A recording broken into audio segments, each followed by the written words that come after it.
ఎప్పుడైతే కిడ్స్ అమ్మ నాకు ఐస్ క్రీమ్ కావాలి అని అడుగుతారో అప్పుడు అమ్మ ice cream no ice cream అంట.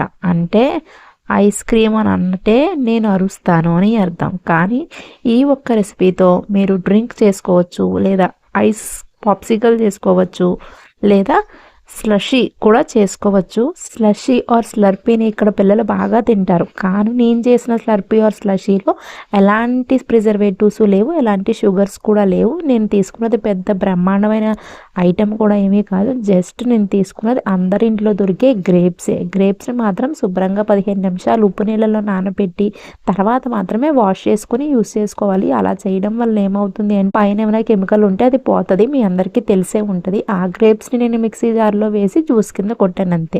ఒక గ్లాస్లో పోసాను, స్టీల్ గ్లాస్లో. నేను ఇక్కడ ఏమి పాప్సికల్ మౌల్డ్స్ అలాంటివి ఏమీ యూస్ చేయట్లేదు. మీరు ఐస్ క్రీమ్ స్టిక్ పెట్టారనుకోండి అది పుల్ ఐస్ అవుతుంది. ఐస్ క్రీమ్ స్టిక్ పెట్టకూడదు అనుకున్నారనుకోండి అది కూడా తీసేయచ్చు. మీ దగ్గర అరిటాకు కానీ తమలపాకు కానీ ఉంటే చక్కగా అవి పెట్టి తారం కట్టి సీల్ చేసుకోవచ్చు.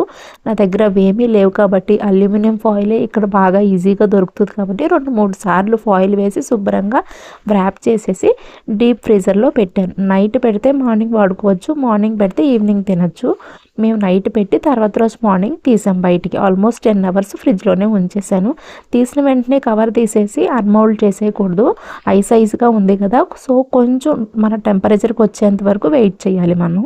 దానికోసం చన్నీళ్ళల్లో ఈ గ్లాస్ని పెట్టడమే. 30 సెకండ్స్ వెయిట్ చేస్తే ఈజీగా అన్మౌల్డ్ అవుతుంది. అప్పుడు మాత్రమే మీరు పైన ఉన్న వ్రాప్స్ అన్నీ తీసేసి అన్మౌల్డ్ చేయడానికి ట్రై చేయండి. ఇన్ కేస్ ఈజీగా వచ్చేస్తే ఓకే. ఇన్ కేస్ రాలేదనుకోండి రన్నింగ్ వాటర్ కింద అంటే ట్యాప్ విప్పి గ్లాస్కి బాటమ్ మాత్రమే ఆ ట్యాప్ కింద వాటర్ పడేలా చేసి ఇంకొక 10 సెకండ్స్ 15 సెకండ్స్ వెయిట్ చేసి అన్మోల్డ్ చేయడానికి ట్రై చేయండి. అప్పుడు ఈజీగా వచ్చేస్తుంది.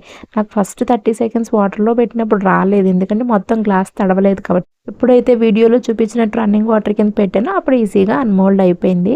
కంప్లీట్గా కింద ఏమీ లేకుండా ఉంది అని నేను చెప్పను, కొంచెం జ్యూస్ అయితే మిగిలిపోయింది అంతే. మన పాప్సికల్ రెడీ అయిపోయింది.